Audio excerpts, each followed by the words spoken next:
The HMPV வைரஸ்னா என்ன doctor? இது எப்படி மனிதர்களுக்கு வந்துச்சு? As we are speaking 44 minutes முன்னாடி இந்தியாவில் ஃபர்ஸ்ட் கேஸ் டிடெக்ட் பண்ணிட்டாங்க. பெங்களூரில் பேப்டிஸ்ட் ஹாஸ்பிட்டலில் they have detected. ஸோ இது ஒன்றும் புது வைரஸ் கிடையாது. லைக் கோவிட் மாதிரி. கோவிட் வந்துட்டு கொரோனா வைரஸ்னு குரூப் ஆஃப் வைரஸஸ் இருந்தது. அதிலிருந்து மியூட்டேட் ஆகி வந்தது புதுசு. இது வந்துட்டு ரெஸ்பிரேட்டரி சின்சிட்டியல் வைரஸ்ன்னு சொல்லுவோம். குழந்தைகள் மற்றும் வயதானவர்களில் வந்து தாக்கக்கூடிய வைரஸ். இது ஆர்என்ஏ வைரஸ், டிஎன்ஏ வைரஸ்ன்னு சொல்லுவோம். அதில் இது RNA type of influenza virus ஓட குரூப்பை சார்ந்தது. இது ரெஸ்பிரேட்டரி ட்ராக்ட் இல்னஸ் லைக் இருமல், சளி, தொண்டை வலி, ஜுரம், மூச்சு திணறல் very rarely it has been documented. Of course எல்லா கண்ட்ரிலையுமே என்ன சொல்றது, டேட்டாவில் என்ன சொல்றதுன்னா அச்சம் அந்த அளவுக்கு தேவையா டாக்டர் கோவிட் அளவுக்கு? ஏன்னா கோவிட் டைம்லேயே ஒரு pandemic 5 years pandemic time wave 1 wave 2 wave 3ன்னு சந்திச்சோம். ஆக்சிஜன் சிலிண்டர் இல்லாமல் நிறைய பேர் உயிர் இழந்ததெல்லாம் பார்த்துருக்கோம். அந்த மாதிரியான ஒரு சூழலை இது ஏற்படுத்துமா? இந்த ஆர்என்ஏ வைரஸ் எப்பவுமே என்னன்னா மியூட்டேட் ஆகிட்டே இருக்கும். ஒரு மனிதருக்குள்ள அது பாஸ் ஆகி வரும்போதும் அதோட தன்மை மாறும். 2016 இந்த வைரஸ் வந்துட்டு உலகம் ஃபுல்லாக ரெஸ்பிரேட்டரி இன்ஃபெக்ஷன் காஸ் பண்ணிட்டு வருது. இதனால உயிரிழந்தவர்கள்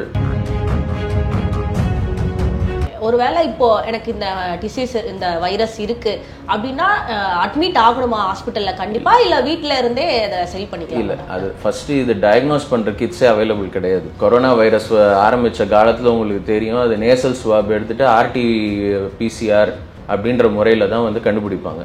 அதை ப்ராசஸ் பண்ற கிட்ஸே வந்துட்டு பாம்பே இல்லை டெல்லியில இருந்து தான் வரணும். இன்கேஸ் லாக்டவுன் வாய்ப்பு இருந்தா என்ன மாதிரியான பாதிப்பை ஏற்படுத்தும்?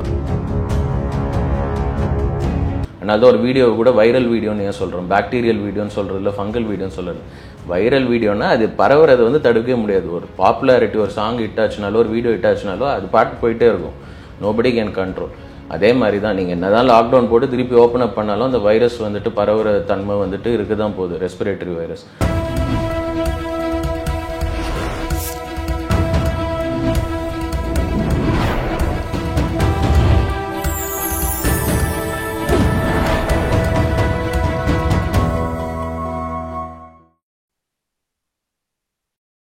சேனல் 5 தமிழ் நேயர்கள் அனைவருக்கும் வணக்கம். சைனாவில் அதிகமாக பரவிட்டு வந்திருக்கக்கூடிய HMPV வைரஸ் பற்றியான முழு விளக்கங்களை நம்மளுக்கு தருவதற்காக டாக்டர் குஹநாத் அவர்கள் நம்மளோட இணைந்திருக்கிறார். டாக்டர் வணக்கம். டாக்டர் வணக்கம். கிட்டத்தட்ட கோவிட் வைரஸ் மாதிரியான தன்மைகளை கொண்ட இந்த HMPV வைரஸ் இப்போ அதிக அளவில் சைனாவில் பரவிட்டு வந்துட்டு இருக்கு. நாள்தோறும் மருத்துவமனையில் இந்த வைரஸ்னால பாதிக்கப்பட்ட நோயாளிகள் அதிக அளவில் இருக்கிறத நம்ம செய்திகளில் பார்த்துட்டு வந்துட்டு இருக்கோம். இந்த HMPV வைரஸ்னா என்ன டாக்டர்? இது எப்படி மனிதர்களுக்கு வந்துச்சு? ஹியூமன் மெட்டா நிமோனியா வைரஸ்ன்னு சொல்லுவோம். ஹெச்எம்பியோட ஃபுல் ஃபார்ம் அதுதான். இப்போ as we are speaking 44 minutes முன்னாடி இந்தியாவில் ஃபர்ஸ்ட் கேஸ் டிடெக்ட் பண்ணிட்டாங்க. பெங்களூரில் பேப்டிஸ்ட் ஹாஸ்பிட்டலில் they have detected. ஸோ இது ஒன்றும் புது வைரஸ் கிடையாது. லைக் கோவிட் மாதிரி. கோவிட் வந்துட்டு கொரோனா வைரஸ்னு குரூப் ஆஃப் வைரஸஸ் இருந்தது. அதிலிருந்து மியூட்டேட் ஆகி வந்தது புதுசு. இது 2001 நெதர்லாண்ட்ஸ் ஆம்ஸ்டர்டாமில் வந்துட்டு கண்டுபிடிக்கப்பட்ட வைரஸ் தான். அண்ட் 2016 US, யூரோப் நிறைய இடங்களில் வந்துட்டு இட் ஹஸ் பீன் டாக்குமெண்டட். இது வந்துட்டு ரெஸ்பிரேட்டரி சின்சிட்டியல் வைரஸ்ன்னு சொல்லுவோம். குழந்தைகள் மற்றும் வயதானவர்களில் வந்து தாக்கக்கூடிய வைரஸ். அடல்ட்ஸுக்கும் வரலாம், வந்ததுன்னா நம்ம இன்ஃப்ளூயன்ஸா வைரஸ், காமன் கோல்டு மாதிரி வரக்கூடியது தான். ஸோ இது ஃபஸ்ட்டு இது வந்து புது வைரஸ் கிடையாது. ரெண்டாவது வந்துட்டு இது ஆர்என்ஏ வைரஸ், டிஎன்ஏ வைரஸ்ன்னு சொல்லுவோம். அதில் இது RNA type of influenza virus ஓட குரூப்பை சார்ந்தது. இது ரெஸ்பிரேட்டரி ட்ராக்ட் இல்னஸ் லைக் இருமல், சளி, தொண்டை வலி, ஜுரம், மூச்சு திணறல் very rarely it has been documented. இப்போது சைனாவில் என்ன நடக்குதுன்றது விவரம் வந்துட்டு நம்மளுக்கு தெரியாது. ஏன்னா அங்கே கூகுள் கிடையாது, சமூக வலைத்தளங்கள் எல்லாமே is monitored by the government. So அங்கே இது மியூட்டேஷன் ஆச்சா, சிவியாரிட்டி எப்படி இருக்குன்றது வி டு நாட் நோ. இது வரைக்கும் இந்தியாவில் வந்துட்டு டாக்குமெண்ட் பண்ணல. இப்போ தான் 1 மணி நேரம், அதாவது 6ஆம் தேதி ஜனவரி 6, இப்போ தான் 1 hour முன்னாடி பெங்களூரில் கண்டுபிடிச்சிருக்காங்க. அகெயின் ICMR என்ன சொல்லுது அப்படின்னா பயப்பட வேண்டாம், இது சாதாரண காய்ச்சல் மாதிரி தான் வந்துட்டு போகுது, லாக்டவுன் அளவுக்குலாம் போகாதுன்றது தான் எல்லாரோட கணிப்புமே. ஓகே, இதுக்கு அச்சம் அந்த அளவுக்கு தேவையா டாக்டர் கோவிட் அளவுக்கு? ஏன்னா கோவிட் டைம்லேயே ஒரு pandemic 5 years pandemic time wave 1 wave 2 wave 3ன்னு சந்திச்சோம். ஆக்சிஜன் சிலிண்டர் இல்லாமல் நிறைய பேர் உயிர் இழந்ததெல்லாம் பார்த்துருக்கோம். அந்த மாதிரியான ஒரு சூழலை இது ஏற்படுத்துமா? இல்லை அதாவது மியூட்டேஷன் சொல்லுவோம். அதாவது நான் ஆரம்பத்திலே சொன்ன மாதிரி ஆர்என்ஏ வைரஸ் டிஎன்ஏ வைரஸ்ன்னு சொல்லுவோம். இந்த ஆர்என்ஏ வைரஸ் எப்பவுமே என்னன்னா மியூட்டேட் ஆகிட்டே இருக்கும். ஒரு மனிதருக்குள்ளே அது பாஸ் ஆகி வரும்போதும் அதோட தன்மை மாறும். ஸோ என்ன மாதிரி மியூட்டேஷன் ஆக போகுதுன்றது தெரியாது. இதை மானிட்டர் பண்ணுறதுக்குன்னே உலகளாவிய லெவலில் ஒரு ஆர்கனைசேஷன் இருக்குது. GISRSன்னு சொல்லுவோம். Global influenza surveillance and response சிஸ்டம்னு பேர். இவங்க என்ன பண்ணுவாங்கன்னா இது மாதிரி காய்ச்சல், அதாவது அப்பர் ரெஸ்பிரேட்டரி ட்ராக்ட் இன்ஃபெக்ஷன், இரும்பல் சளி ஜுரம் வரக்கூடிய இன்ஃப்ளூயன்ஸா மாதிரி இருக்கிற சிங்கிள் ஸ்டாண்டர்ட் ஆர்என்ஏ வைரஸஸை மானிட்டர் பண்ணுவாங்க. எங்கே எப்படி மியூட்டேட் ஆகுது, எந்த மியூட்டேஷன் வந்துட்டு பாதிப்புத்தன்மை அதிகமாகுதுன்னு மானிட்டர் பண்ணி, ஏன்னா இன்ஃப்ளூயன்ஸா வேக்சின்னு கேள்விப்பட்டிருப்பீங்க, எல்லாருக்குமே கொடுக்க போகிற எல்லாருக்குமே வயதானவர்களுக்கு கொடுக்குற வேக்சின் அது எப்படின்னா இந்த ஆர்கனைசேஷன் வந்துட்டு ரெக்கமெண்டேஷன் கொடுக்கும், இந்த மியூட்டேஷன் தான் உலகம் ஃபுல்லாக ஜாஸ்தி இருக்குது, ஸோ இதுக்கு தகுந்த மாதிரி நீங்கள் வேக்சின் ப்ரிப்பேர் பண்ணுங்கன்னு. ஸோ அந்த GISRSோட ரெக்கமெண்டேஷன் இப்போ பார்த்தீங்கன்னா கூட இது ஒன்றும் பெரிய பாதிப்பான மியூட்டேஷன் இது வரைக்கும் அடையல. பட் ஃபியூச்சரில் என்ன ஆகுன்றது யாராலையும் சொல்ல முடியாது. படாது. ஏன்னா நான் சொன்ன மாதிரி இது புது வைரஸ் கிடையாது. கோவிட் மாதிரி 2001 கண்டுபிடிக்கப்பட்ட வைரஸ் தான் இது. ரெஸ்பிரேட்டரி சின்சிட்டியல் வைரஸோட ஒரு சப் குரூப். அதனால இது முக்காவாசி காமன் காஃப் கோல்டு மாதிரி வந்துட்டு போயிடும். இதோட அறிகுறிகள் காமனா காஃப் கோல்ட் மட்டும் தானா, இல்ல வேற ஏதாவது இருக்குமா? இது வரைக்கும் இல்ல. நுரையீரலை பாதிக்கும் அப்படின்னு இல்ல, இது வரைக்கும் அதுதான் நான் சொன்ன மாதிரி. இது வரைக்கும் சிவியரா இது வைரல் நிமோனியான்னு சொல்லுவோம். நுரையீரல் பாதிப்பு அப்படின்னா லங்ஸ்ல வந்து இன்ஃபெக்ஷன் வைக்கிறது. இது வரைக்கும் டாக்குமெண்ட் பண்ணது கிடையாது. அஃப்கோர்ஸ் எல்லா கண்ட்ரிலையுமே என்ன சொல்றது, டேட்டால என்ன சொல்றதுன்னா 6 மாசத்துல இருந்து 1 வயசுக்குள்ள இருக்கிற குழந்தைங்களுக்கும், இல்லை பிறந்ததுலேருந்து 1 வயசுக்குள்ள இருக்கிற குழந்தைங்களுக்கும், ரொம்ப வயதானவர்கள் 70 வயசுக்கு மேலே நிறைய ப்ராப்ளம்ஸ் இருக்கிறவங்க, plus immuno compromise cancer patients, chemotherapy patients, HIV patients, radiation எடுக்கிறவங்க, இவங்களுக்கு கொஞ்சம் நிமோனியா வரதுக்கான சான்சஸ் இருக்குது. அது எந்த வைரஸில் வேணாலும் வரலாம், இதில் தான் வரணும்னு அவசியம் கிடையாது. மற்றவங்களுக்கு பெருசாக இல்லை இது வரைக்கும். இல்லை பெருசாக எந்த பாதிப்பும் இல்லைன்னு நம்ம நிறைய பேர் சொல்ல கேட்டாலும், ஆனால் அப்போ ஒரு அச்சம் வருது டாக்டர். அது இல்லை, அது டெஃபினட்டாக லாக்டவுன் இனிமேல் இருக்காது. ஏன்னா கோவிட்ல நம்ம கற்றுக்கிட்ட பாடம் என்னன்னா, என்னதான் நீங்கள் லாக்டவுன் பண்ணிங்கனாலும் ஒரு வைரஸை வந்து தடுக்க முடியாது. அதனால தான் ஒரு வீடியோவை கூட வைரல் வீடியோன்னு ஏன் சொல்கிறோம், பாக்டீரியல் வீடியோன்னு சொல்கிறது இல்லை, ஃபங்கல் வீடியோன்னு சொல்கிறது. வைரல் வீடியோனா அது பரவுறதை வந்து தடுக்கவே முடியாது. ஒரு பாப்புலாரிட்டி, ஒரு சாங் ஹிட் ஆச்சுனாலோ ஒரு வீடியோ ஹிட் ஆச்சுனாலோ அது பாட்டு போயிட்டே இருக்கும். Nobody can control. அதே மாதிரி தான் நீங்கள் என்ன தான் லாக்டவுன் போட்டு திருப்பி ஓப்பன் அப் பண்ணாலும் அந்த வைரஸ் வந்துட்டு பரவுற தன்மை வந்துட்டு இருக்க தான் போகுது, ரெஸ்பிரேட்டரி வைரஸ். ஸோ இனிமேல் லாக்டவுனுன்றது இருக்காது. நான் சொன்ன மாதிரி மியூட்டேஷன் மானிட்டர் பண்ணுறது சிடிசின்னு இன்னொரு ஆர்கனைசேஷன் இருக்குது, Center for Disease Control and Prevention. So சிடிசியும் GISRSும் க்ளோஸாக மானிட்டர் பண்ணி they will give recommendation to WHO and other international organisation. So இது வரைக்கும் 2001 கண்டுபிடிக்கப்பட்டு 2016 இந்த வைரஸ் வந்துட்டு உலகம் ஃபுல்லாக ரெஸ்பிரேட்டரி இன்ஃபெக்ஷன் காஸ் பண்ணிட்டு வருது. இதனால உயிரிழந்தவர்கள் அப்படின்னு பார்த்தா எதுவும் பெருசாக டாக்குமெண்டேஷன் கிடையாது. ஸோ ஃபியூச்சரில் அகைன் நான் சொல்கிற மாதிரி அச்சம் தேவையில்லை. ஃபியூச்சரில் இது என்ன மாதிரி மியூட்டேஷன் ஆகும், சைனாவில் என்ன மாதிரி மியூட்டேட் ஆயிருக்குன்ற இன்ஃபர்மேஷன் யாருக்குமே தெரியாது. வெயிட் பண்ணி தான் பார்க்கணும். இந்தியாவில் இப்போ ஒரு புது கேஸ் வந்திருக்குன்னு சொன்னீங்க. இப்போ ஓகே, இப்போ இது வந்துட்டு நமக்கு வராமல் இருக்கிறதுக்கு என்ன மாதிரியான முன்னணி எச்சரிக்கைகள்லாம் இல்லை?